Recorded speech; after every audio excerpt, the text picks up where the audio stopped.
Yimadian kerenying Yesu Kristo we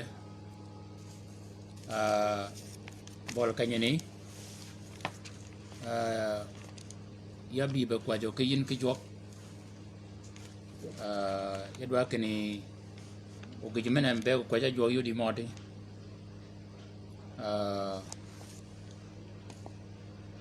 ye di siang da pi mamul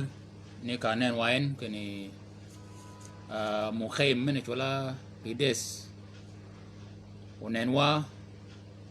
yi orang kunini malakal tio ji orang ke kunini kaja di ki the cam mo ga degen ji orang ke kaja ni ben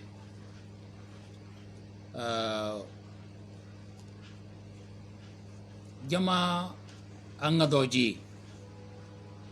kini kaja angadoji kini ji waga kunika ngatin kanyini tio alunyo kereny di shangtin ya dode kini wakwa jwa ki bol kanyini ki bere ji maga ashet we komni duogyan ke kanyini kini yina yaldan mene nudo ke yan ke kanyini daji ma shedo keri ji nut ma shet keri yin yuku juwo kene ga chika shet tiyo daji ma kal wok ke piwi ji mogni daji ma kal wok ke piwi ma bede ka munda nywago ke gen wanan da gijima gok ka gijima ni awiye yin urumi wilo yin ke ber ji mogni pada ke no ked de wada bol kay mego keni adok keni daji menyingen bado de ling daji me chuagan badwadin ulingin daji maka loke piwi menini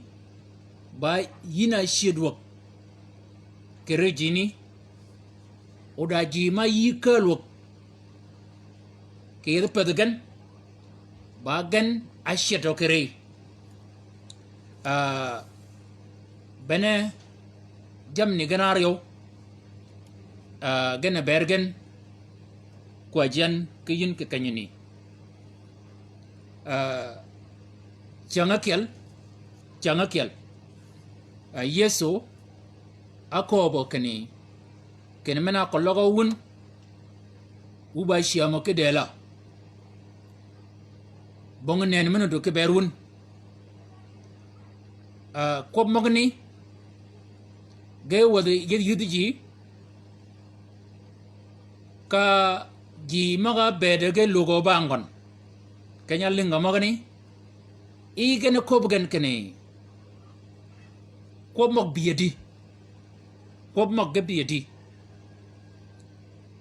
de nyel ni mega won ke diu chamon e ge jemena agogo ji magani ba kene ge nyigo ke ngaji ge wi ke luk bang yeso mana bede cha ji maga delge ram ki yel yeso mana bede we chika sheden keriji yeso mana bede cha ponyo ke pon matek de ko ba komen ko mogani ge dogo luk ingada mano ke ejrumo jini ka jini ga gogo mashet ge mano lugo bang Yesu Kristo we ko mogni ya iwan mi John abikel kwan maka nyingaton piara bikel wida bi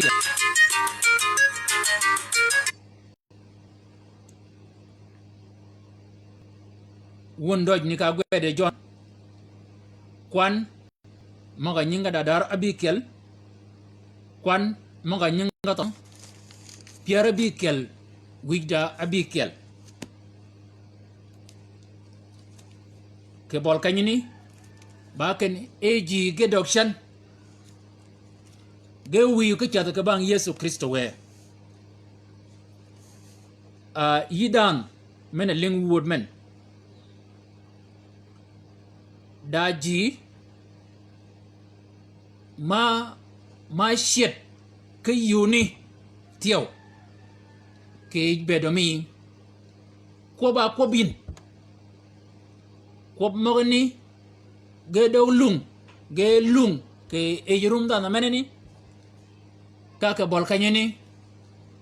dan meneni nyok mena benu du kamugon nyok meneni ya chung meneni ba shit ji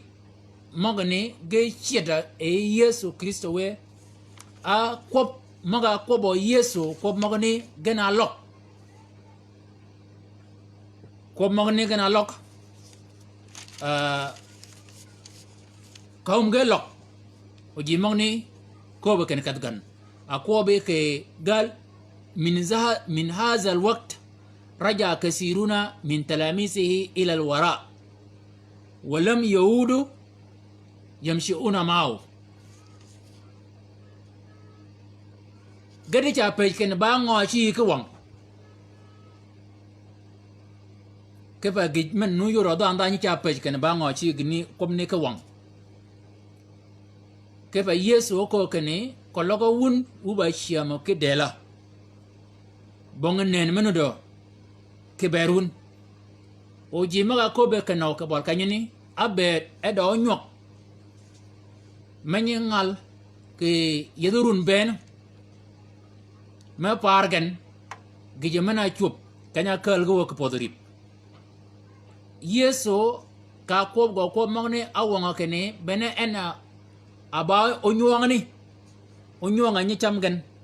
ke yedo ke it mena chola idel fes ke yiken Yesu ag gaja gijimeni ni de ko mogne gelung yedwa de ko kene ke bol kanyini daji makel wok ke hpwi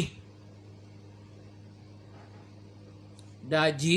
makel wok ke hpwi ke banga gijomena gwagan ke banga kop maga kobagan o yin tiyo daji manyigo keri ke banga gijo mena chubo ke beri mogni ena yodo yin ke e gijo mena gok e jok kanya kop gon job kene o job kwaja ke bere ji ben maga ashedo ke rekon ke wan job ayol ayub kwan maga nyinga dadar piara ngwan widario kwan maga nyinga tono piar ba kene e jokera ya en aduok jokera ya en aduok ji maga shedo ke ayub kenya aruma ayubo ke kwajo ke berji magni jokera en aduok ji maga ashedo ke ayub aba kobo kene warada arabu sebiya ayub lama salla li ajli ashabihi kenya kwajo en ke berji maga shedo ke rego ben eji mogni ba jokera en aduok ji mogni arabo ji mogni ke gon kedi ji mogni ga ba mogno iya nyimen ka dogi shan ke iwan mi ayub piar wida bingwen ko bari ji maga yodi ya ayub kene ji mogni ge o shedo kere ko ben kene ni men yag show ko oman gan ke ay wan mi ayub piar uda bingwen kwan maga nyinga ton piar wida adak ke kanyini ko be job kanyini ida ni men go shedo ke record amana shedagen ba waya rabo jam gon ke match waya aduru ot comme nyol gon waya akal doggon ke amalma gon ke adere gon waya renjam go ben gina lunyo go we magne ke shan ge jamana lunyo go we ne ke shan ba ke ne ni men o man ke yak cho go shedo kire ana kome kanyini gad abada anni ikhwati ni mia ashirin yadwa di kobo ke kanyini yida ni miyo o man ke yakcho moga kamun anan bong nyoke kamu ke gan ni miyo moga dodo wun ke yituna kiel kologa gaba o man kologa ba yakcho o anan de siang wuba kobo keriun yacha yi kobo kene menene ba gwoga kel ke kala gwok mena gwogo e way magni ke bed mi job kanyuni enyi men magni ben ge chet kerikon wayni achaga kanyi men kanya rumugon nyig jalne kenak akada enyi men ni men asheden ni men yak choko oman ge shet ke budukan ge law ped gena kalwa kare gijemena adog lunyan ke guok ji maga bet wa maarifi zaqo anni ji maga bet ayangany gan igen lawgan igen abudugan ji magani genen ki kwabakani o igen lawgan kai jalani ni ba shit na cho bari man dagan ba kan ya wargon ga arbagin kirin agabi khazaloni ji maga ba wargon ke arbagin kiram menene ba shit yacha yi ko ba kane da gok makojo yin ma ba gok mi shit gok menene ana ago kanyani ji maga ba wargon kologa ba ni wan kologa ba wanyogon kologa ba dan men arab gon arab job kirem arabo ke jon arab ke job ke rem ge mena gogo we magni ba ke ni ji magni ben ge shedo kere karu men go men ba da men ba nimara ngwan ji maga bed enganyo ji ni walazina arafuni nasauni ji maga bed job ngan ga tiyo mi ga ba ngan wow kene job ngan gen ji maga ni ge nengo ke will wich with ge will ke jalni de sham da ji minut wiji awil ke gan o wodge o da ji maga tiyo wodge will ke yin ongo awa wubet ewuba ji machi luop wubet edogu ba kel wubet ewucha nywa ke kop de gejamana chubanan ba kene wadagen awilo kiyin padak wadagen katagen da yin kiret yow wiji awilo kagen menini ba shit ba yede mogi shit kedi okoba kene idaji ma bedo ge pega golokon nuzula beiti ge dok ya pergen ke ngan pet ji ma bed ge beda butukan ge beda golokon kanyali di ji ni nyene no ene ji ni kene ba ngade podo mek bongi nyere bagen bongi rebe ke ji mogni ya sabunini ajnabiyan sirtu fi ayyunuhum ghariban ya dok yednengen eya ba ngan pet ji ma bi ge ba wel ka ge bi gologon ge ba wel mo nyu kam kene wel patio ge tong ye ka go bero burugon gidi kanya a bergen adiu kadagan kuna kadagan ji magne ke chan gina chup kanya let gen job job pergen dai ba ngan ma kujigen menene ba gi mana siete mena chup mena kiel ba ko bang da na mana bere ba bang me da na ma bere ba bang me dok ka chuden ka chol go bang me ye bogon gal abdi dautu folam yajib kanya cholen bang mia mana nudilok menini ba shit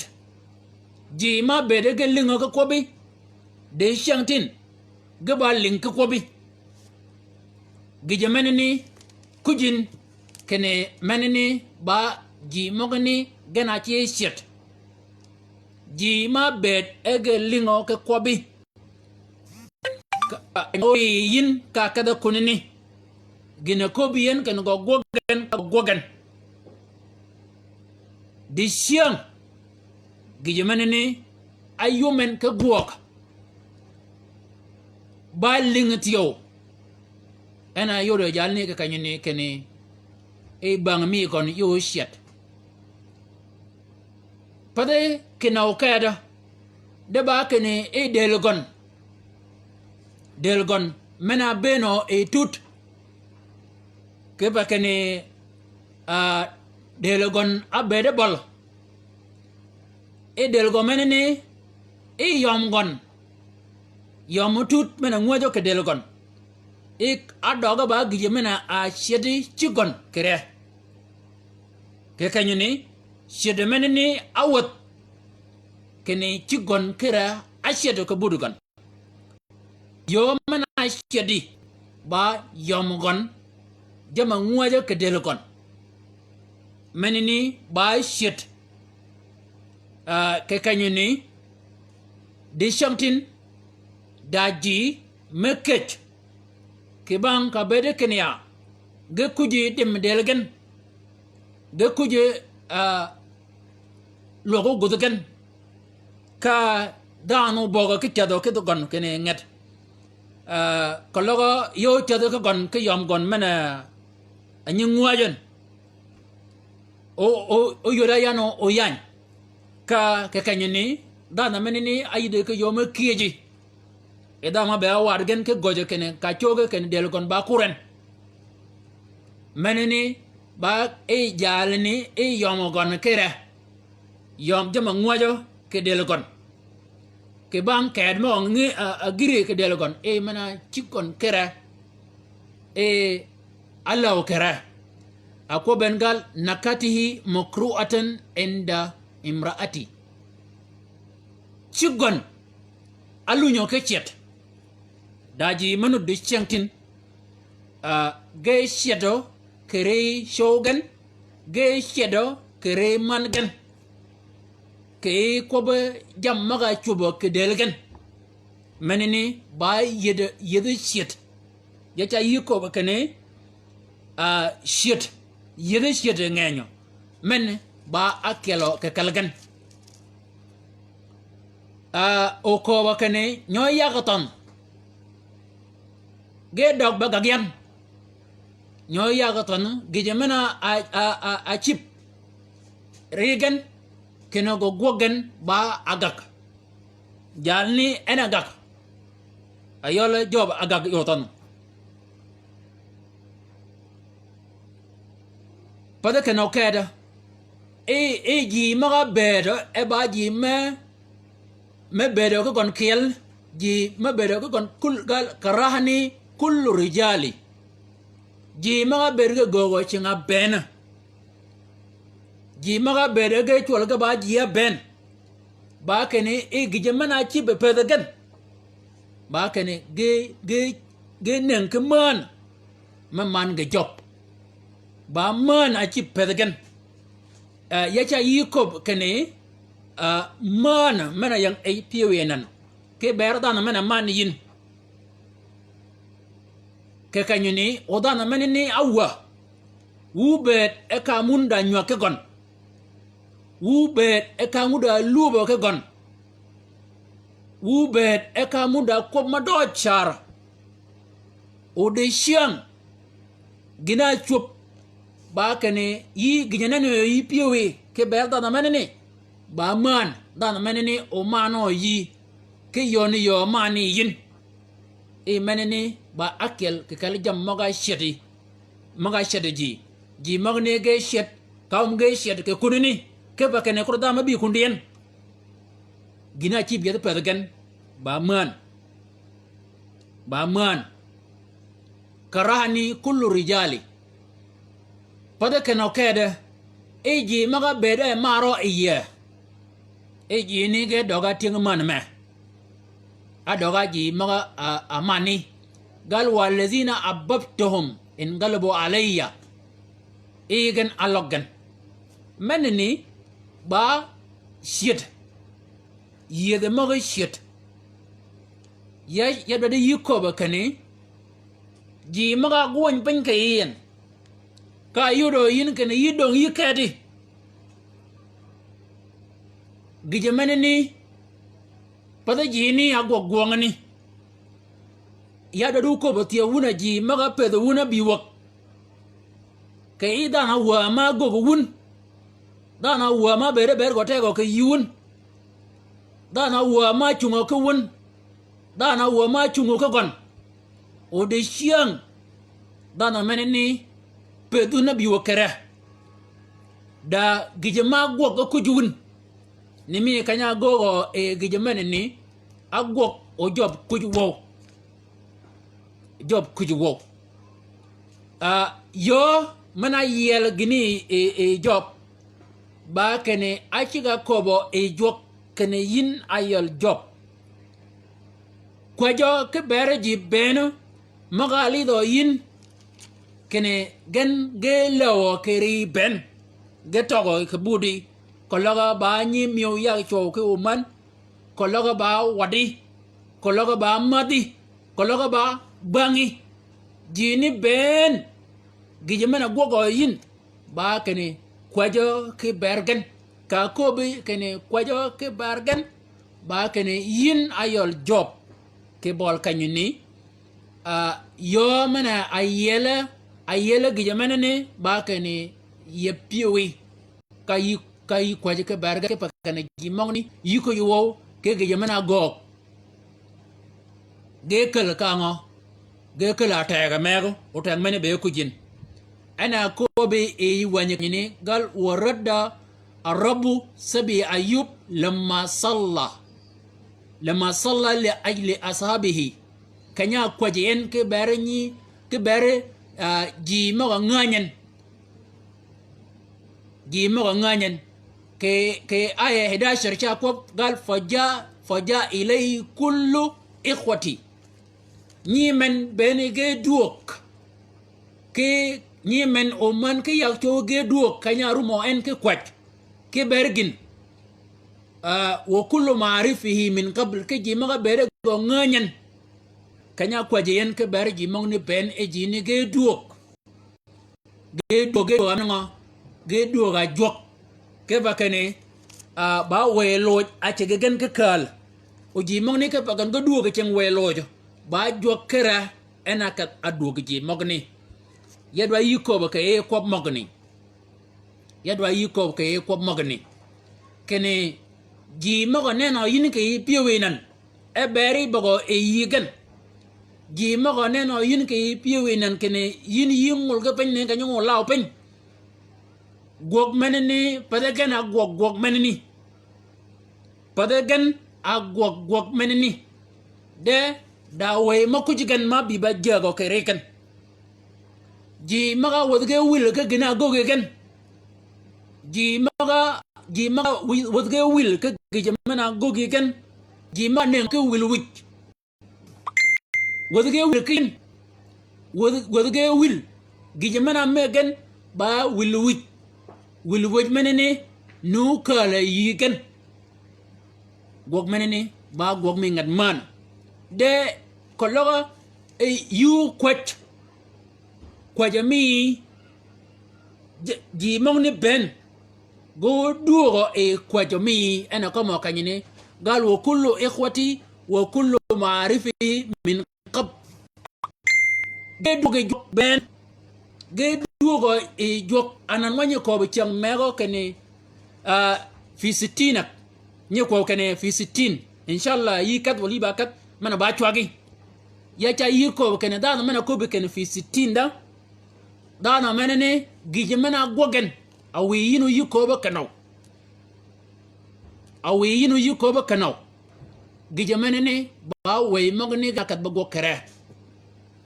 wanan anga gogin ba kana lunyi yin ke kono menene yakoba e ko ba kane ji ma bet ga ba wadi me perge tegi ke yi operetego e yigan o anan gen gelow kere kedi pada keno ked ba kene anan yi ba nga de mana mi gan a parga yin gina kom gan ke bol kanyini pada jama gogo yin adoji jamni ba pargen jama gogin a gogi gen adoj jam mogni ber jam mogni bogo ke yigen ya cha yiko ken wanjo ta ko kene ba jokera eno kelgen eno duogen eno gorga wak jokera eno duog o gorga wak ke cheng weni ni miwadi aba ko bi di chengtin yak cho ko man a wadi di ngo aba ko bo ke yin di chengtin wadi mogi ba di ma bere ke ko bo ke yin u di siang ga ba ko bo ke yin men ba jiya shet ke po jini ge duok a kwaje jok ke bang menini yina omia yina nyimia men no do ke yan ke lan kanyuni alingo ke word menini yadwa de yiko bo kene gije mena gogo jok kanya rume job ke kwaje ke bere ji maga chedo ke rekon kologo yu chogo ke kwach ke bere ji mogo neno yindi changtin kene bere bogo yigen jokere eno kat be wele rumi ji ni Yesu Kristo we eno gode ji mongne wak ke chen we maga kalgan pada kana eji mongne kanya umge duogo jok iya dogagen ji maga pedge kido keman e dogagen alug jalni gen achi jalni e ya gen akon jalni jala man gen jala wiga pin jalni kanya bede e dan banga de ker abe e bada no men ko ngen geben bong dan munu do kanyen ke bang kunya mena kon go ji mogni ji ni ge chu ko kom tiel gen o riak mana chuba ke ber jalni ago ma we penya jini de kanya ago go joke gi pen me ke de ba ke ne jini bene ge duok e ke bang menini jini ge lebagan awilo jok ge dog be ko be chi ge dog ge ne ngo jok ke yok h ge dog ne ayub e adog be yoga ayub mana bere man pe ge ne bere punk apang ke man kanya joga kwat ke bere ji mogni pe ge mogni alugi jok ka pe ge mogni ne ngo jok ke yok h ya bari ko be ne ji moga ayadgen bong yok h ko logo yu kwajo ki bergen yoga menni chega gogo jok ke h betgen ka gnen jok ke yok h ke bakani yok h ba gija kel ke kala jam moga nyemu jo e jok pada keno ked ji moga bet ege koba ke ko maraji ke beri ba kene lebagan ke kwajmeno kwajo yin lebagan uchugo ke wilo e jok ka ido be link ko modoje ke lebagan gal wazahu min an kullu shar ge doga gana akobo ke ko modoj ke bergon yad wadi yukob yina umya yina nyimya kene kwajo mi da ke makide ba go ke e bediji dai do abedi ngango kene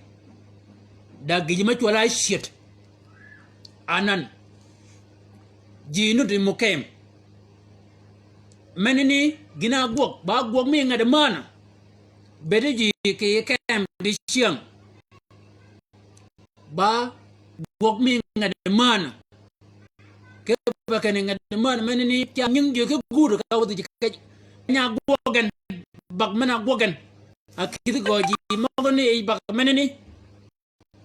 anan mi no wet yibon kola yo me jama nyim gini gicham gen mena apot menini ba yo mena agudu nyingen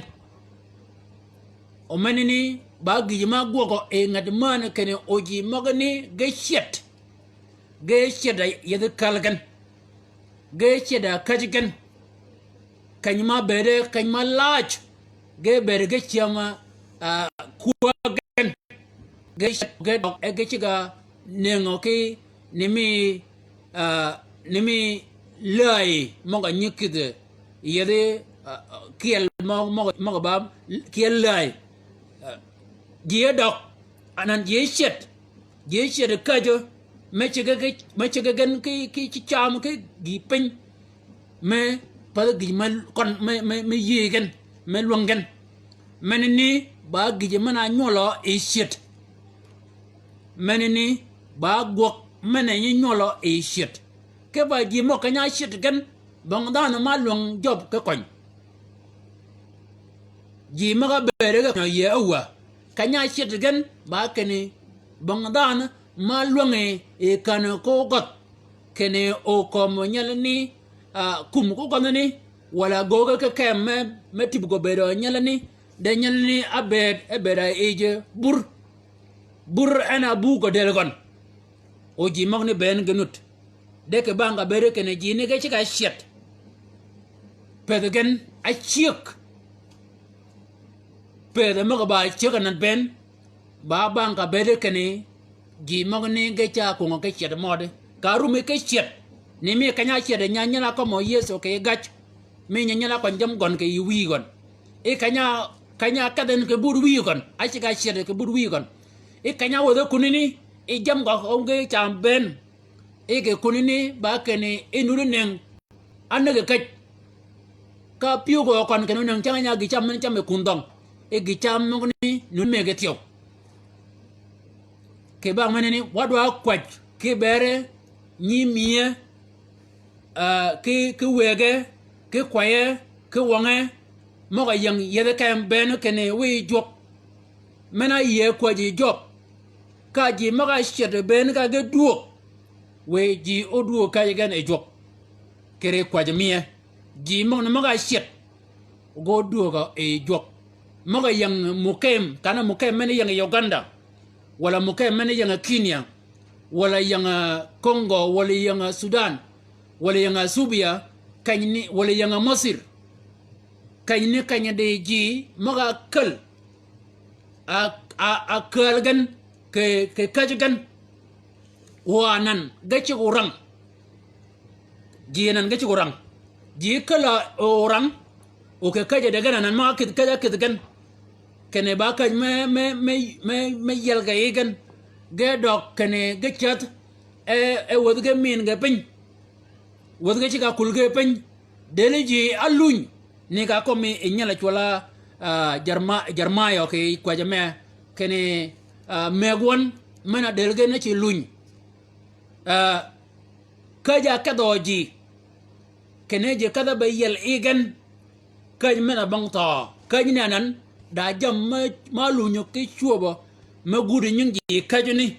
de ke kanyuni gijmana gogo ye ba kene wan jok cha waga pon kene kwaji wa ke bereji maga shet kwaji wa ke bereji maga shet ke pa kene jok kera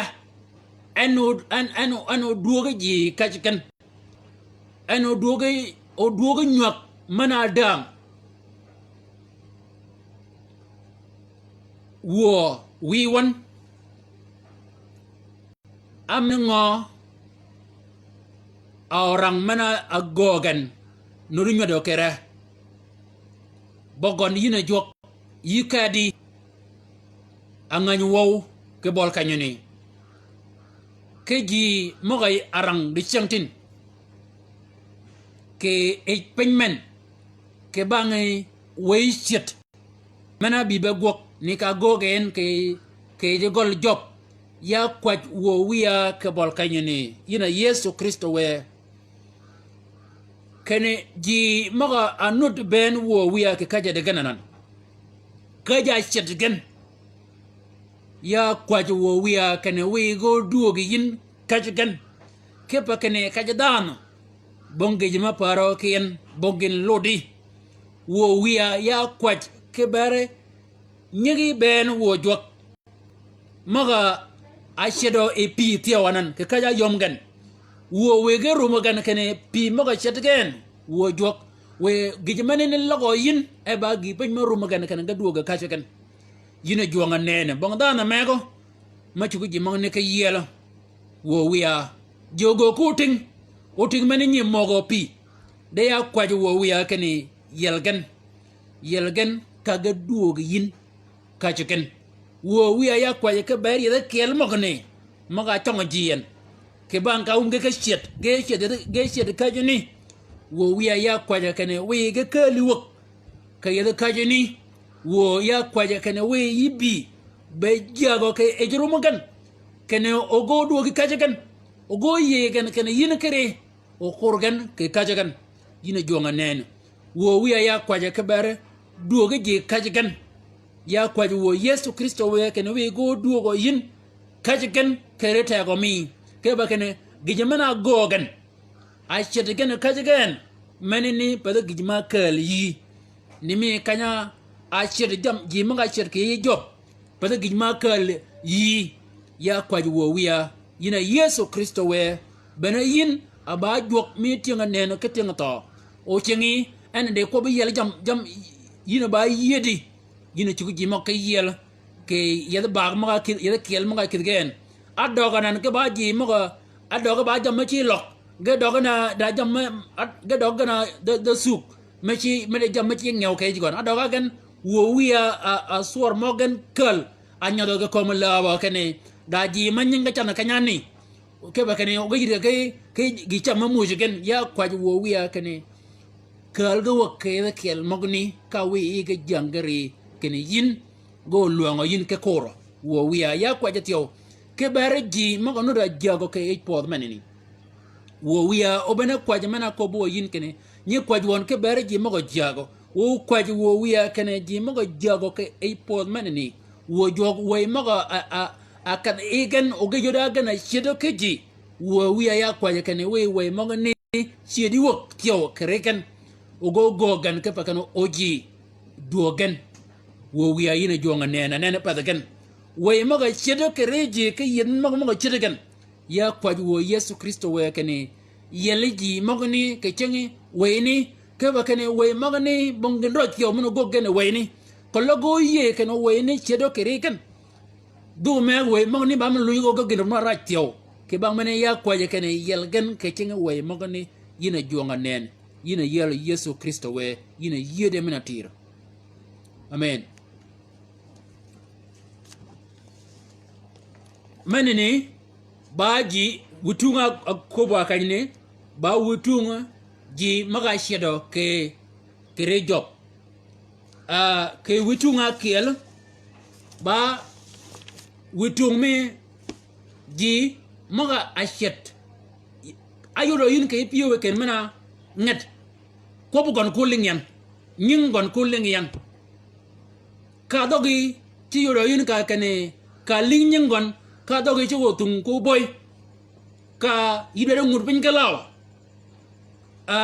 ka yoro yin kene piyo ye shiegan wen man yang chingi yiba luanga e gojiya ka weno ke ba kane piyo ba shik yiba dara kene yi ko ko gon bongin man dara kene yi ko ko gon piyo au mo ke shiek en au mo ke shiedo ke piyo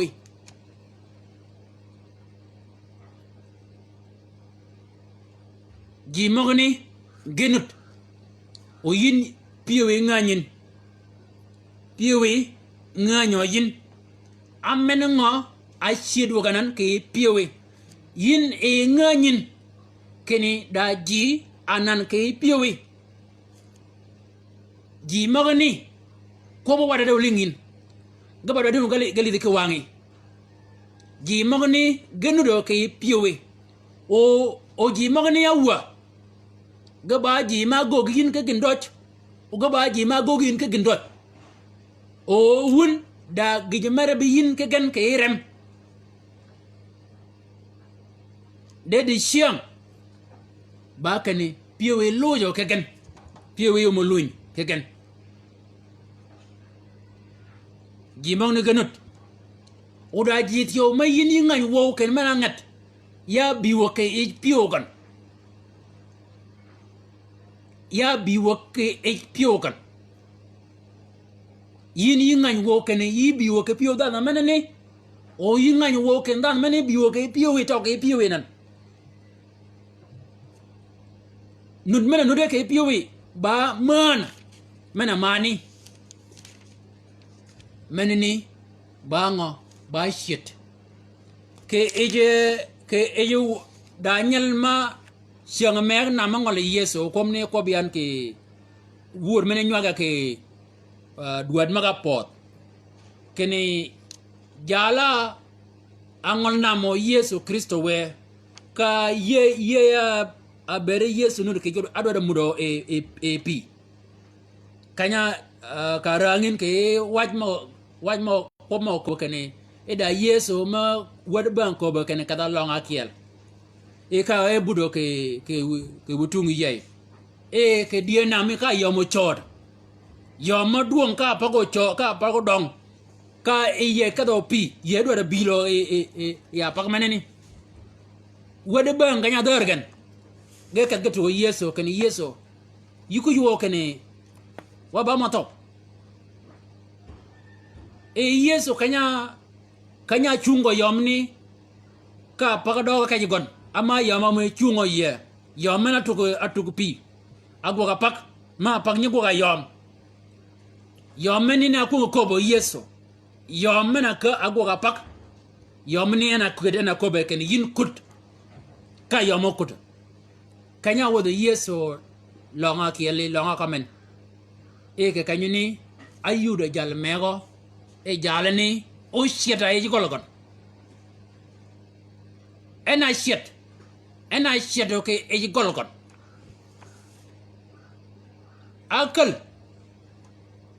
akal e weni akido kelekit akido kelekit e go kunini e bera kunini war ke de chang e benyi bera kal ولا يقيم في البيت Waini di siang da wego mana ba pek pen ki kal tok ka kal da weg manu di siang gologon ke no yud kal ke de chang wala wat yud tok akal e we magane ke kanyene gene nyogogan e jalani ni ci ka kal o ke de kany matuo قال ويساق من الشيطان إلى برابر وكان دائما ليلا ونهار في الجبال بدا كالكت أكل أشيدو كي إيجي قلقن أجي دي شمتين أشيدو كي إذا كالكن كالوغا غبا تيوم من ولا كالوغا غبا جوغي شو نوالغي دون كي إذا كالنن أجي دي أشيد كي إذا كالكن ويشيدو كنيني gina gogan aku nga go kay jalne ke po jalne chere ke golgon ba kene jalne ugudu gona ku ngulu nyuk weni kanya bene job ba dele job ba kido ke kad o kad mogni ugudu ba nyaw dele ni ugudu job ba kero ben e we mini ka bene jalne yo ugudu gena lu nyuk kay jalne dong chata naw kanya umugudu go ke kelo o kal o kid kany mek ay ched ke golgon piugon akal wo ke nyolgon piugon akal wo ke nyolgon ke bakene e beda kunini kuna kadan ke kunini kuna kadan e bena kanya beda ne wor ke de chang o yeda golgon yeda chigon yeda nyolgon e jalni piuni akal wo ke nyolgon piuni akal wo ke chigon piuni akal wo ke gologon pada kana okeda ba ken e kanya ruma yen ke wodo kunina tiyo nuno wi no e anne ngo ke kite mo pur ga yegon wo yajra nafsu bil hijar anne ngo kite akid kala kit o ne ngo kite go kunene mo pur ga yegon del go ke de kel da yaga mo anan ma chedo ke de kalgan kaja wodo gan wude mana lingo ke bergan ba ke ngadi go da kat kana ga cha nyak kana cha pat kada bi ba gol gana we penya kanyani o akala ki kunu mago ka kunu na tiyo nudo we no nudo nenga yuo mo kunu na tiyo de kanyani ayoda kada do ki delgon manini ba shit pade e jalni e ka kunini abere cha kiu galwa kana yasi abere cha kiu jimok gijemena a shit go ge piwi ba a kiu ge ko ba ge cha guat ka benen e gol gon agwada anudo ke lebogon ba yer anudo ke lebogon ke kanyini ji ma anudo ke kalkanyini angalu yugo ba kene pedegen abi wo ke ngana yeren ke jala yeren ke wotagen gijemena muj ke ba kene o kelo ke pedoji ba yerame weni kolo yi ba dan man ñi ci guat ka woni kal kunde ñigi ayi ba wi yi ba may o agot anyi lingo nyoli ke lebi ke kanyuni gije mana chop ba kene ba yin a shedwo ke yed pe nyoli magni be de yito cha bede ba yumo ke yigen o beni cha bede ba orango ke yigen ke panga yiru mo ke shedwo ke pedegen o yo ay shedi wo ke pedegen ba agwat ke yer na be e lebi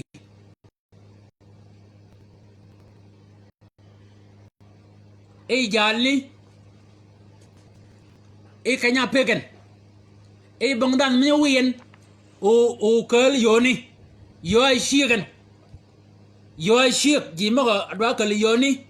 ge shik yo ai shik ko da ma kel yoni ket di shangtin ajidi ayu nyolgen ai shigen ko la ma ga do gwet ko la ma do kan yo nyolgen shigen ke yed ma ban e jalni e we magane kanya bede e gon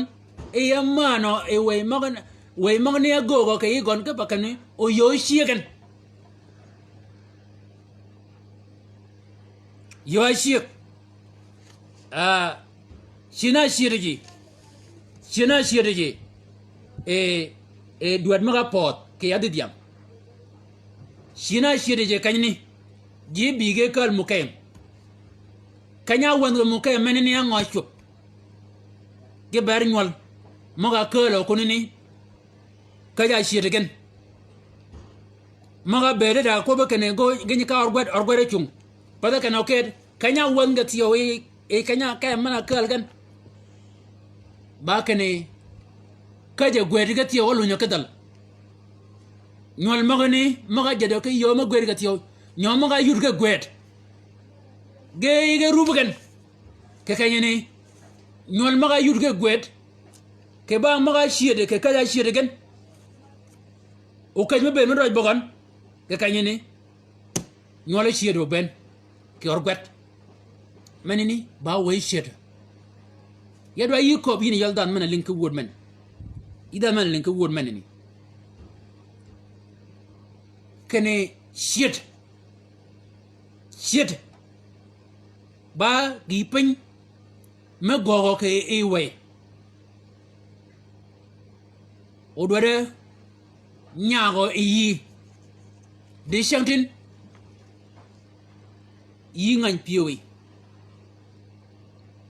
yi ngan piwi ji maga chiedo ganan ke piwi ga nganyo yin ke nyingen o ji maga yin yi chiedo ke yed pedgen anganyo yin ke ngat ya biwo ke piogan gije mena a chiediwo ke piogan nganyin tiyo ne ka nganya gina agog yin abeto ke yed pedgen abedge tok ke piwi de siang ango yelin joba ko bo jo ka kanyoni kene kwajo ke bari ji mogani ke kwaj da tiam ke kwaj da yid ke kwaj da kun ke kwaj da taka ke kwaj da tego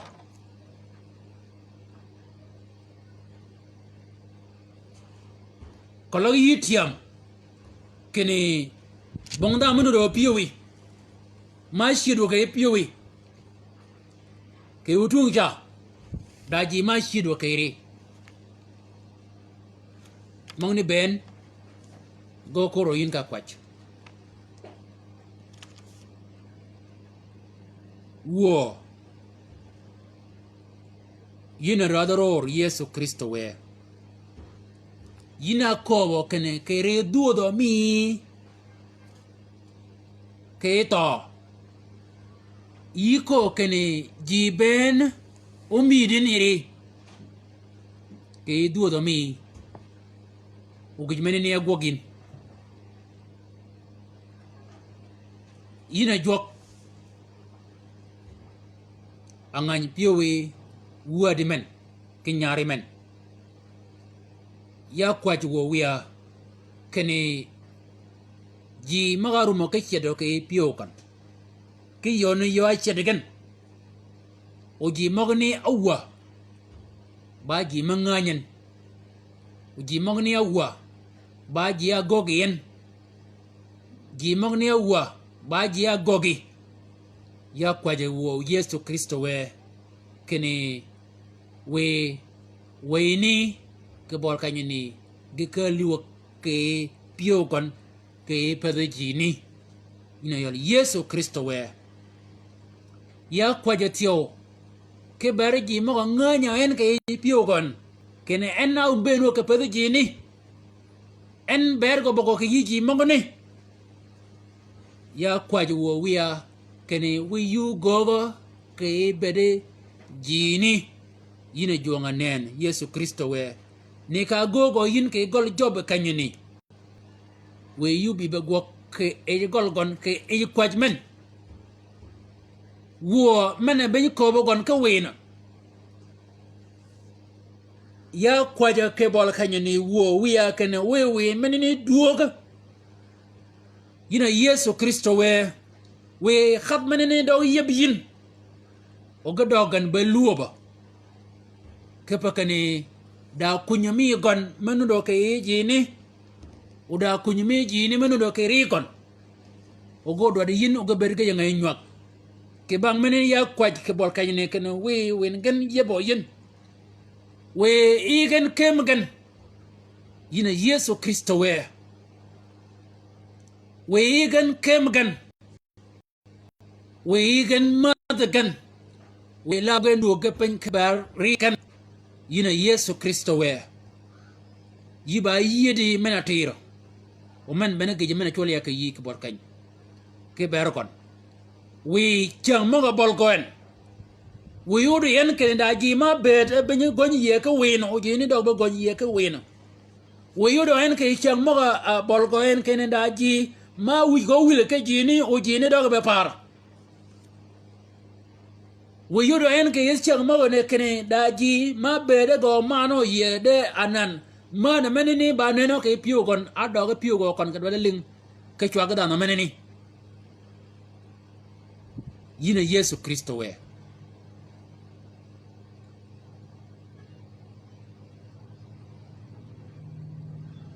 poj ba mogi ka dong ba mi ke pe madro mi ke chang menini we wor menini ngan wadin ko wor men wadi ye nyari men wadin ken wor menini wadi ye o be to ke lan kanyini ya kwaj wo wiya ken we wor menini o wadi ye yidugon ka wi ta go mi men nu do ke wor menini o ka bo wili wo Yesu Kristo poj ba mogi ka dong ba mi ke pe madro mi men nu do ke yi ke berwan wo ben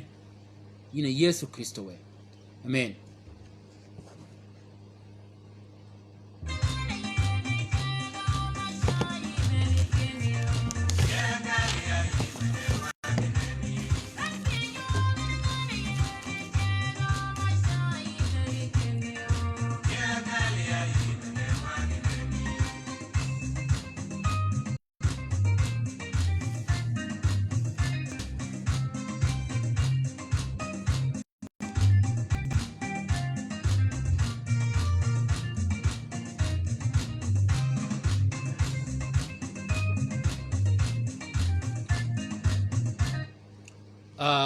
wo chung kanyini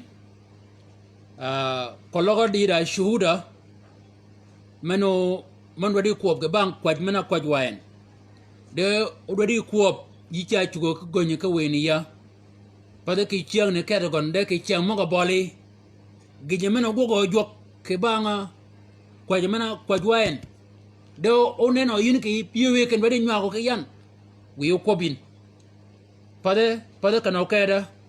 kolo do de nywa ko ke buri jok ke nyende yin we o nywa gin ke bol kanyini wudo men ni kolo yodo yin ke ne wudo men bergo ko jo ke jok men ni o yo ke nywa ke jima ka kiel kolo da ma par yin menu do kom ya ka kanyini we mogni golu ni ke mal ke kwajmi we madro ke tago menani ke Yesu Kristo o bedo ke yin yu jagen ke de chang ben amen watching yit ke bol kanya kiel ke tek me min